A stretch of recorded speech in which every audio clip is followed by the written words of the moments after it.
So Bryan and I have had the pleasure of connecting actually in the world of Startup Victoria. At that point, Bryan was the Director of Partnerships and Ecosystems and Apps at Xero, where he helped really build Xero's app community and led the relationships with Xero's ecosystem of connected app partners. I saw Bryan in action, being to a few of the Christmas app drinks, and also heard all about the roadshow, traveling all around Australia to really connect with the community at Xero. But today, Bryan is actually the founder of his own company called Hockeystick Advisory, where he helps SaaS companies grow faster through developing impactful partnership ecosystem, not pitches. So Bryan, I just want to jump straight in. And I know you ran the Melbourne Marathon on Sunday, but can you give us your definition of how you define community? Yeah, thanks, Paz, and great to be here today, and thanks everyone for giving up your lunchtime around it. Also, super stoked to see that partnerships is a part of a lot of your work today, and it does overlap closely into community is how I see it, which we'll get into, Paz. To answer your question, sort of kick off with, community, in my view, is connecting people with a shared purpose together to unite, to connect, and grow together. That they can't do alone, right? And my business, which I've set up, and the view we're also sort of trying to push and advocate for is that you don't have to go it alone. And all of you on the call here play an integral role and a very important role in your own businesses and organizations you work in about bringing together that community, growing it and fostering it. And so I'm super bullish around what Paz is creating here in a community collective. If anyone watched HubSpot Inbound just a few weeks ago, their massive conference over in Boston, the actual central theme of the whole conference was community in bringing people together. And one of the quotes from the takeaways I saw from it, which I like, and I'm going to keep re-quoting, is community allows people to connect people in an increasingly disconnected world and bring them together. And we can all contribute to making that happen. So stoked to be here, Paz. Oh, I love that. And such a great definition. And I think what I really love about that answer is you incorporate the impact and the benefits that community can have. At the Community Collective, we define community as a group of people who are connected by a shared interest or a physical location. So they're the kind of classic examples. But yeah, you just took it to a whole new level. So Bryan, you had a phenomenal stint at Xero, and Xero, for anyone who doesn't know what Xero is, maybe Bryan, if you could explain what Xero is and the company as a whole, but also if you can explain why you decided to focus on building a community of app partners at Xero. Yeah, sure, Paz. So for a bit of background, so I was over at Xero for 5 years myself. I'm based down in Melbourne. And when I sort of came in to the business, there was about 300 app partners which were connected to plug in. So Xero is cloud-based accounting software to help small businesses to thrive. And the app partners that plug into it allow them to use connected tools. So you picture it, you buy a coffee, a t-shirt, get a haircut, whatever. They're going to use point of sale of some sort, or they're going to rostering and scheduling. Accounting and bookkeepers are going to want to plug tools in so they can do their job better to help on their side to go with it. And what we found is we had a growing ecosystem as the platform was increasingly. And so we had all these apps which are building amazing solutions to the Xero platform. And similar in a way that on the Apple App Store or Google Android Store, Shopify, Atlassian, most of the big global tech platforms that have got these evolving solutions which build around them. But like we said earlier, Paz, what we very quickly realized in sort of the first year of my time there is that it's very hard to keep up. It's very hard to have one-to-one relationships ongoing as you get bigger. And so if you're a community manager on the call, and whatever size your community is now, imagine it when it's 5 or 10 times bigger. And what if people are sending you direct messages or want to catch up 15 minutes or half an hour, and you're like, hang on a minute, there's only one of me or a small team. You've got your execs or various initiatives or whatnot. You're pushing a message out to the community, keeping them updated or around anything in particular. And if you get, 1,000 inbox messages to follow up directly, you'll quickly sink. And so the reason why we sort of very strategically enabled community was to sort of unlock scale. And I think that's a key thing, Paz, around it, right? So how can we create environments where we bring everyone together, nearly give like a a broadcast message from our perspective, but connect them all together as an audience to help each other win. And then it's the classic saying of a rising tide lifts all ships, right? And so what we did to enable that, and by the time when I finished up earlier in the year, we had well over 1,000 apps connected around there, and we did it in a few different methods. To start off with, we created a bunch of community events in a life pre-COVID where we'd all get together and have sort of half-day or full-day TED Talk style meetings around it to go about it. And what we do is we'd cover off on common questions of stuff which we'd see just through trends and whatnot. And so on a partnership lens, a lot of you mentioned it, the sort of key aspect of what people traditionally want is access to customers. But it's not always the case, right? We want access to your customers. Xero's massive, Shopify's massive relation. Let's work with them and they'll help us. And it doesn't always work that way to go about it. And so what we do is create an environment where we bring everyone on the journey with us. So whether it's running events and getting them to come around the country with us, we always joked about getting a bus and driving around, or T-shirts made up, but we never did. But that would have been pretty cool if you think about it. If we did the classic backpacker tour down the East Coast doing events, it would have been cool. But then in terms of like the TEDx style events, I'd actually arrange like the best speakers we could find on like digital marketing. Everyone's trying to market in our audience. Everyone's trying to market towards small business owners or accountants and bookkeepers. So let's get some specialty on digital marketing. Everyone's doing webinars and events. Okay, let's get someone to come in and specialize how to nail those events and make them really impactful. What else was there? Like building your own personal branding and whether on LinkedIn or other channels, like how do you do that? And so we'd create these environments where we'd share some expertise, not from us, from industry best. We'd bring everyone together and we'd sometimes get up to 150 tech companies to go with it. And then from there, we get them into small groups as per you guys have got the opportunity at the end of today's call to sort of share learnings of like, okay, what was relevant to me, what was not. And think about it like sessions, like incredible sessions like this one. If you're able to take 2 or 3 key lessons back to your business based on things you heard or things you shared or stuff you validated. Like I always found that if you were able to find some key components and you're like, I'm already doing that and I might be doing it better or differently, how good's that? Like you're on the right track. And so what it meant for us for a scaling perspective for Xero was if we have 150 tech companies, cover off on one of these sessions, it might be 150 meetings we don't have to have. It's one meeting, it's one day. And imagine like you come along and you make 5 new industry friends and networks, and they're all trying to do the same thing. Maybe they're doing onboarding, enablement, sales, marketing, partnerships, whatever. Now they've got some trusted contacts left and right, which they might be able to collaborate on, share learnings, challenges.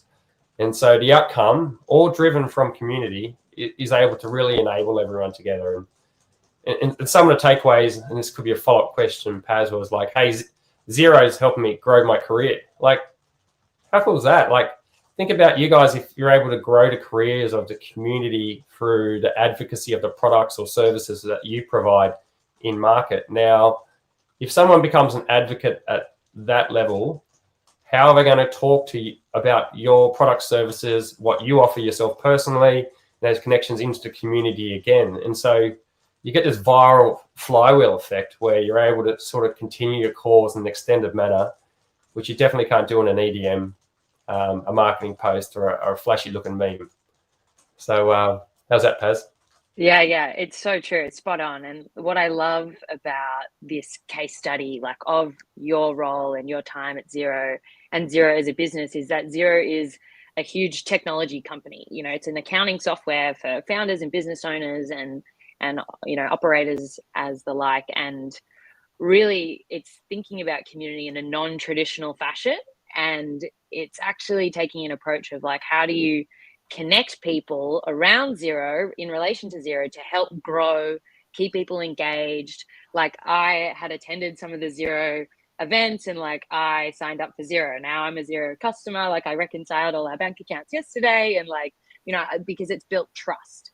Mm-hmm. Like there is trust in the brand and now I'm like an advocate. And so I've seen that benefit firsthand. And it really is, how do you grow at scale when you have 500, 5,000 people that you could be associated with. And so, Bryan, I'm curious, like, how did you approach this? Like, can we go back to like day one of your role, like, years ago? And then, can you give us a snapshot of like what that actually looked like, of like building the community, connecting the partners? Yeah. So, with the amount of app partners we sort of had coming through, and like I said earlier, how we sort of identified this problem that like we can't keep up. We need to have a scalable model. Traditionally, tech companies in particular, you have a partner program. A lot of agencies have this as well, where you have like key accounts and you might get some white glove service and everyone else has to refer to the website or whatnot around it, right? But equally, you don't want to stifle innovation. Like, people are doing amazing stuff, just because they're small, you don't want to hurt them or not give them some opportunities. And so from that, we sort of just looked at a way and a format where we could get everyone together and pressure tested, we've sense checking and asking people like, hey, would this be of interest around it? This is what we're thinking of doing. And everyone very quickly said, yeah, I'd love to come down and get on board around to do it. And so, we tested the waters before trying it. The first event was a overwhelming success. We thought it'd go pretty well to go with it, but it really did. And then the other events, which sort of they operate, whether the XeroCon event series or the roadshow, which go 17 to 20 locations across February around the country. I got an unofficial award of traveling to the most. I nearly could tick off, Paz, I've been everywhere, man.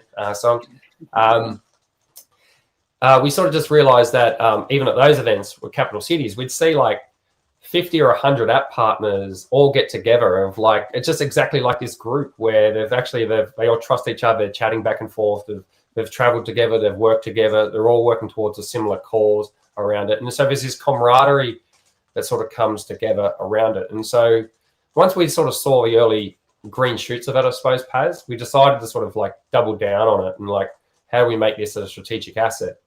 And another benefit that sort of came out the side of it was, and sort of evolved over time, is I think for everyone on this call as well, like, your community is a strategic asset. Like, if they're investing and they're engaged with you and they've got ongoing direct dialogue and whatnot, then they're not probably spending it time elsewhere, because anyone you speak to is always slammed, they've got prioritized and they've got too much they can handle around it. But so if they're focusing their efforts towards you, they might be, like you said, Paz, they might be talking about Xero or similar, or using it themselves or having those conversations. And it was like a side benefit which increasingly evolved and it's pretty impressive, right? And once you can gain that advocacy around it, you realize you definitely don't want to lose it. You actually want to amplify it. And so it kind of evolved. It's not something that you can just turn on overnight. It's something you need to invest in over time, water it and grow it and respect it. Listen to the feedback from others out there and watch it continue to come along. Definitely. It's not an overnight success, like so many communities can also appear to be. And XeroCon, I wasn't there, but that looked phenomenal. How many people go to XeroCon on average? Do you know?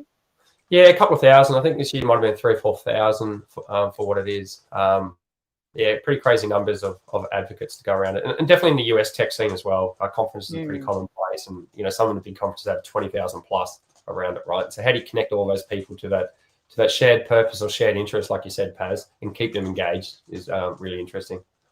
Definitely. And I guess a follow-on question of like how the community team connected with the other areas and departments of the business. Could you unpack a little bit more about how that all played out? Yeah, so I kind of see community managers or those responsible sort of engaging with the community nonstop. They are the spokesperson for the business, right? And they are talking to the key advocates. Like, if you're in a community and you're not logging in and not doing too much, then you're probably not as engaged as others. But so the community manager and everyone on this call is of utmost strategic importance to the business to be able to drive forward the right messages, right? And so that becomes a gateway of a few touch points. So if it's marketing, like, hey, this is a promo or something that we've got going on, is it a sales offer, is it a leadership or around giving an update around an important message or whatnot, is it events upcoming? And so it's an extremely useful way to sort of, from all business units really, to be able to get a message out there, new product release via community managers and via the community itself. And so I also made a habit over the years of making sure that, on LinkedIn, like for myself personally, I would add like the entire team of app partners I was working with around it. I used to be that useful Gmail plugin. I don't know if it's about anymore. I'm sure there's options out there. And so the idea is if I did a LinkedIn post or a Twitter post, I'd be way more effective than an EDM. Everyone will kind of see it within a few hours around it. And so you're able to harness that. And so if it was content which would be shared to us to push out to our audience, we could do it very quickly and turn stuff over very quickly. Yeah, it's fascinating. And every team is different. Every team has a different structure. There may not even be a community team. It usually is just the one person managing it all and then trying to communicate either the value or the ROI or, what's happening in the community and how the team can also get involved with that. And I guess we've got a question here in the chat, but I'll come to that afterwards. It sounds like we've spoken a few about the benefits of having a community for a big tech company like Xero. Is there any other benefits that you would add before we kind of dive into the challenges of things? Yeah, well, I mean, advocates are your best sales engine, in my view, for what it is, right? They're the ones out there talking around it. When was the last time any of you on the call went to a restaurant, just rocked up, like without a recommendation from a friend or a colleague to go with it, right? Just sort of the age we are, it's like digital currency or recommendations is really everything. And so the benefits of it, I used to say, if I could empower 300 app partners to know about Xero, we get them Xero trained and make them fan of us. If we could help grow their careers and progress them forwards with opportunities, then it's nearly got to like having a sales team of 300 advocates to talk about it as well. And so for the community managers here on the call, like don't underestimate the real power of the advocates that you've got going. They're not employed. You're not paying them. They love using your product. They equally have their own community as well. You're managing the community where you are, but they have a community, whether it's friends, colleagues, industry people they know, and you just want to make sure the message is positive and all the goodness, which we'll get to.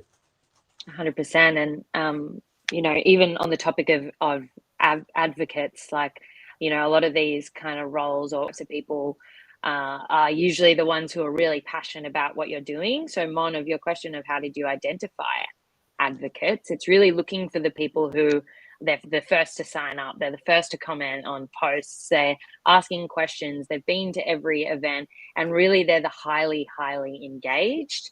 And then it's almost just like noticing them, keeping a list, tapping them on the shoulder when you have something to ask, or like, you know what, let's make this like official. Do you want to be like an official advocate? Like let's get you a part of the team and the community and the brand and get you involved. And there are incredible things that happen and stuff like that. And in terms of, Bryan, in terms of like the challenges, let's like dive into, the flip side of things. Community can be very, very positive and lots of benefits, but it can be hard. So I'm really curious, like, what were some of the challenges of you building community, of taking this kind of partnership approach as well? Yeah, so it does interlock closely to the partnership approach, right? Because we had more partners than we could handle, and we used the harness community to bring them all together to help them win together. And then which would ultimately unlock and grow more partnerships around it. And so the flywheel was able to spin. So the challenges of community, as many would know here, is it's still evolving in the early days. And in terms of to be able to have the real hard metrics to be able to validate the direct influence rather than the attribution component of the impact of what community. And equally in my business and partnerships, it's partner influence that we call it, to be able to bring forward. Like, can you yet today be able to say, hey, I love being part of this community. I got introduced to community, and now I directly signed up for X product, upgraded or stayed around to go with it and the metrics. I mean, maybe there is products out there measured. I know there's a few in development that I've sort of seen in Silicon Valley and the US coming through, but it's still early days around it. And so measuring goodwill like measuring EMPS, NPS. If you're a part of a community, what does that make you do or not do, right? Like Paz and I were chatting last week, like imagine trying to get someone who's a Collingwood supporter to leave being a supporter of them and go support another equal club like Richmond or something. It's very hard to do. Like you've got the switching cost to change and move, and the built-in advocacy to move is really hard. But I think the challenges is, Paz, is I would sort of say, think of it as like, it does take time to grow and to scale it and to build momentum, and it does sort of roll forward. But how do you actually say, what is the commercial impact of a community today if we didn't invest with it, right? Because when you take that back to the business and you're looking at a business case to wrap it up, and there's a real groundswell movement, but everyone acknowledges the power of it and what it can be. But when it's competing against, hey, should I put another sales hire in? Should I put some more marketing dollars elsewhere as well? I still feel it's evolving, but it's definitely heading in an accelerated way. Carrying on, we're talking around the challenges of it. The next question, which I believe Paz mentioned, was what were the benefits we saw? The benefits we saw sort of come through was to start off with an engaged community. About if there was an initiative or something that we want to bring to their attention, they would turn around really quick. I remember at the start of COVID, as we all went into lockdown and we had some events planned. We had this incredible event lined up at Google offices with a really cool after party with some amazing speakers. We had to can it. It was about the same time. It was actually around the bushfire season, if everyone remembers that, and then going into COVID. And we're like, oh, now everyone's suddenly working at home. Like, we spun up an event and got 120 companies on within a week. Now, if no one cared about who we were, what we're about, or what we had to say, that would have been pretty interesting. But we just wanted to touch base with everyone to see and talk about trends on how everyone was doing and check in across the board. And it was a little bit of a feel good moment. But that was a really incredible moment because we realized we do have this connected audience that we can nearly call on, which is I feel like we nearly just sent out the seashell the noise and everyone within a week we had a great audience, which was awesome to see.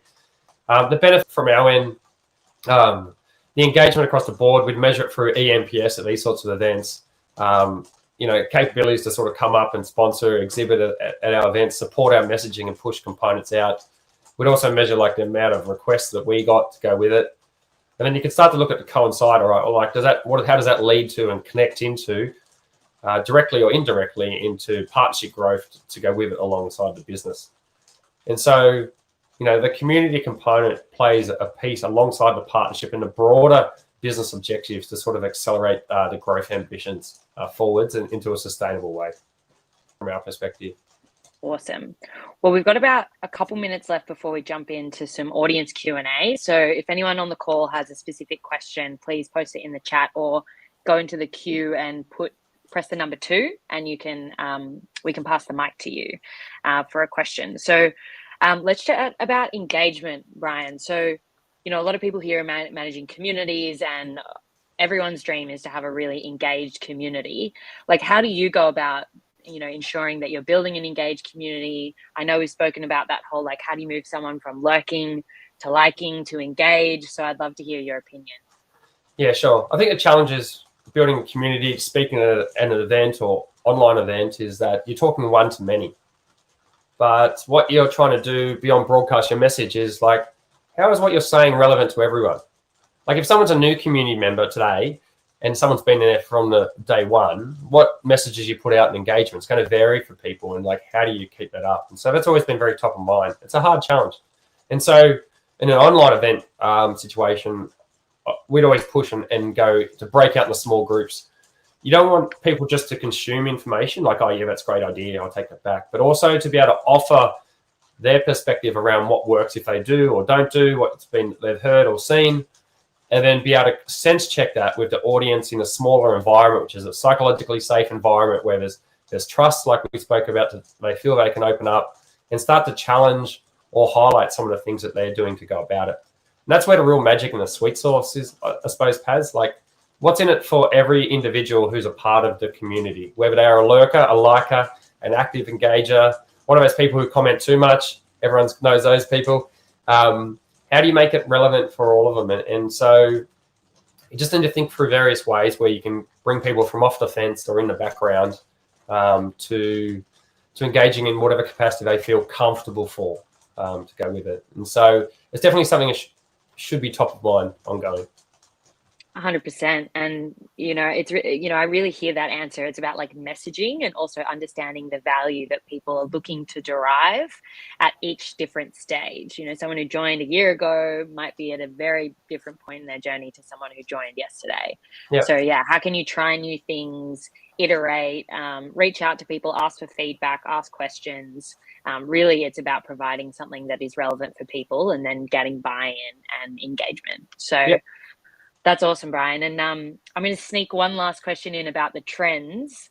And I'd love to ask you, where do you see the ever evolving community industry going? Yeah. I think the tech is starting to come through behind the scenes. The strategic importance is already being seen and heard from the biggest tech companies going around. And so for everyone on this call, like the future's incredibly bright if you stay down this path ahead. In terms of being a spokesperson, like I sort of mentioned before, of owning that engaged community and building that widespread advocacy is increasingly the biggest competitive moat that you can build for your business or service to go with it. And as the measurability of it improves and increases, I'm going to see a lot more investment to go with it in your space. And what this investment means is everyone's going to have a chance to build teams, to grow more, to be able to do more, and for it to evolve. And so if you're early stage, either setting up a community, building it, and going, I think everyone here is on a great trend to go with it. And to complement that, Paz, and sort of bring it back to the sort of title today, is that, if you're also in a community and you're building out partnerships as a part of that, like try and have a think about how you could connect all your partners up to be able to bring them and build a sub community together to help them all win together as well. Because in the partnership land, it's always like what I can do for you and you can do for me. But like, what if on a one-to-one partner, what if that beyond what you can do for your partner, you can connect them with others who are trying to achieve the same thing or similar components which they didn't together. And so you can offer extended value and extend your trust into others who can help them win as well. That's such a great point to wrap there on, Bryan. And it's so true. And it's how do we think about things in different ways? And, even the work that Poppy and Dickie have been doing at Startup Victoria with partnerships. There's obviously one-to-one partnerships, but then 3 times a year, there's a big industry partner dinner and all the partners come together, and that network is valuable in itself. Mm-hmm. And so, yeah, I love that framing as well there. Okay, we're going to jump into some audience Q&A. I know we've got a question here from Victoria, and the question here for you, Bryan, is have you found people in tech are hesitant to join or participate in another new partner program or a new community? Yes, good question, Victoria. I think probably most of us here are in too many Slack groups, more than we'd like at time, and deaf by Slack message to go with it. So I suppose to answer your question, you've got to think like, what are they going to get out of it? And like, how do you keep that top of mind? How do you add instant value? I went to a conference in the US in August, and one of the themes that sort of came out was like, how do you add instant value straight away and get people coming back? Like, everyone's so busy. And so if they're not going to receive value now or in the short term, then they're probably just going to drift off and sort of leave to go with it. And so you need to sort of consider why people would join. Otherwise, you're kind of wasting everyone's time. 100%. And Victoria, I would even add to that of the best way to find out is actually just to ask people one-on-one. It's much easier to launch something when you've already spoken to 10 people and they're involved and you've gotten buy-in. So you feel more confident in connecting or starting a new partner program or starting a new community. It's much more daunting to start from scratch, launch something, and then just wait for people to sign up. Then that could also dilute the offer. We have a question here from Cheryl. And the question is, do you have to be a certain size to approach potential partners?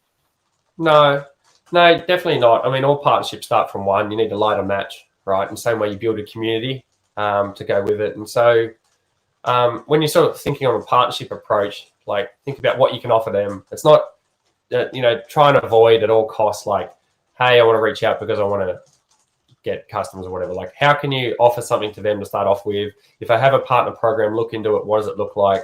Where would you fit into it? Is it an avenue that you want to pursue? Is it worth your while to go down it? And then how can you start to add a good story to start off with? And so if you want to approach a partner, try and give a case study of someone that uses their services or products to start off with, how you want to amplify that, add their value, help them win, help them sell more, add feature gaps which they don't offer, which you offer yourselves, or something of the like. And so I think it's around positioning, but doing a little bit of market research to make sure you do have something to offer before approaching. That's a really great point, Bryan. And I would even ask a follow-up question to that. Like, do you have any tips for people who might have identified potential partners but are looking to reach out to them? Like, do you have any tips for that actual like step to either cold outreach or warm intros? Like, how do you go about that? Yeah, warm intros are always where relevant and possible to go about it, right? And it's the power of your network to go, which really brings it to life. So the partnership approach, how it really wins, is creating like a win-win-win scenario, and that's a terrible acronym which needs to definitely work. But so you want to obviously you want to help your partner win, you want to help your home business win, and best of all, you want to help the customer win. But I would actually add one sub layer, which is, and I think this is a secret sauce, is how do you help the person win? So right, so if you're going to reach out to a company and say a partnerships manager, do a bit of work on, find out a little bit about them. Are they new in their role? Are they trying to get established? Are they trying to get up and running? Is there anyone you can introduce to them about? Are they trying to get promoted? Are they behind on target? Are they about to go on holidays? Are they stressed with kids? Like, we're dealing with people 101. If you can start off with help the person win, and start off with you've got rapport, trust, and I want to at least have those follow-up conversations with you to go about it. Completely. And it's always thinking like, what is beneficial for them. Of course, there's things on our side of like, oh, this partnership would be really great for me because I can leverage these things and get these benefits. But, what's in it for them, and ensuring that you're communicating in a language that puts them first and their value first, and asking them, I'd love to learn more about your company. I'd love to learn more about your goals, instead of sharing all of your goals and all of your company first. I think that's a common mistake, or just like not a mistake, but just like a framing that people do, which still can be useful and accurate. But I really think that communication of actually how you lead is really important. Yep. Bryan, a question on metrics. In terms of measuring the success of a community, did you have any particular metrics that you use to measure, I guess, like the impact and the outcomes to then communicate that back to like Xero or any other communities you've managed?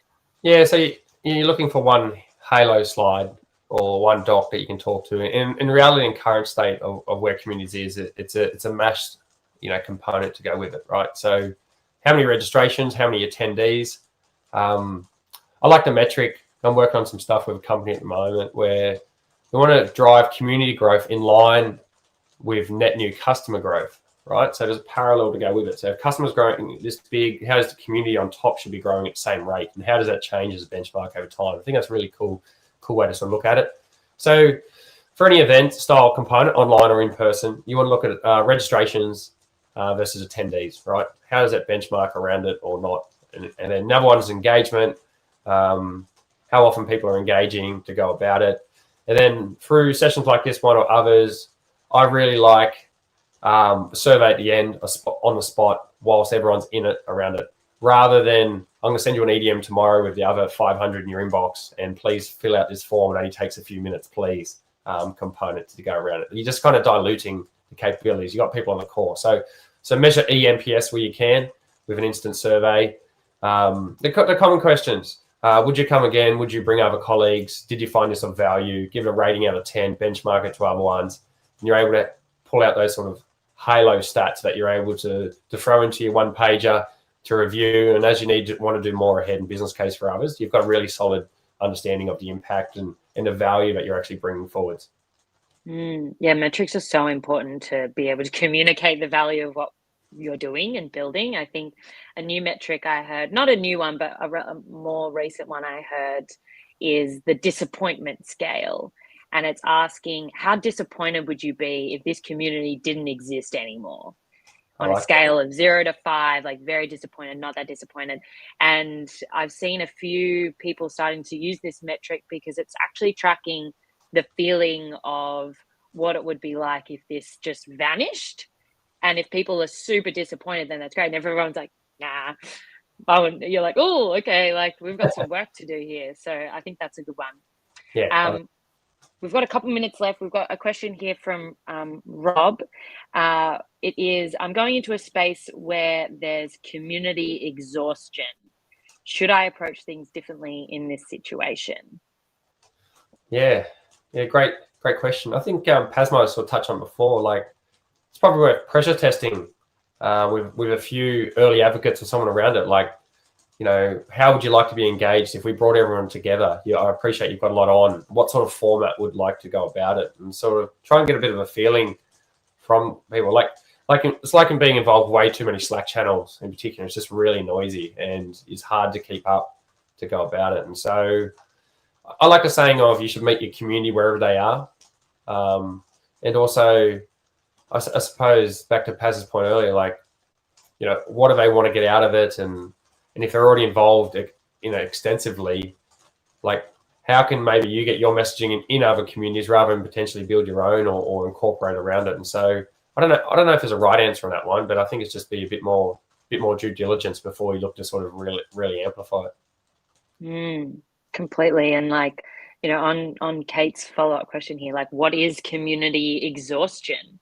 Like, I think if I'm thinking of that off the fly, it would be either one of two things: feeling exhausted of the amount of communities you're in, like perhaps you're involved in 10 and you feel like you're not showing up to any of them. Or flip side, community exhaustion could be there's you're going into a space where there are so many communities. Like, there are so many communities at the moment for, let's say it's teacups, and there's so many, this industry is absolutely exhausted. Everyone wants to talk about their teacups, and then it's like really exhausted all the possibilities. And getting a few smiles there from Nadia.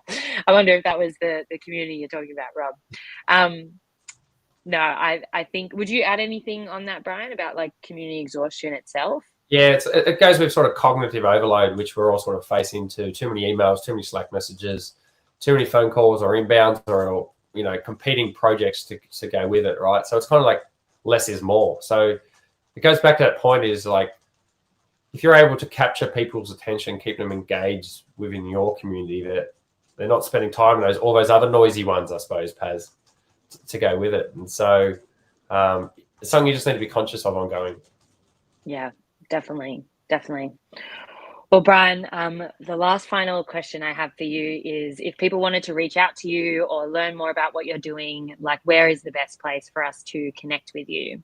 Yeah, connect with me on LinkedIn. I'm quite active there, sharing the goodness of partnerships and all to come. I'm involved with, there's a bunch of initiatives I'm involved with, which I'll sort of keep pushing forwards there. You can check out my website at hockeystickadvisory.com. To go with it. And I think Paz is going to share some details sort of in following up to go around it. And, like I said earlier, like I'm super bullish on this space. It's evolving, it's coming through. You're all lucky you're all pioneering the way forward as well. And so it's definitely you're onto a good thing. Thank you so much, Bryan. Well, on behalf of everyone here, I just want to say a huge thank you and just give you a massive round of applause. It's been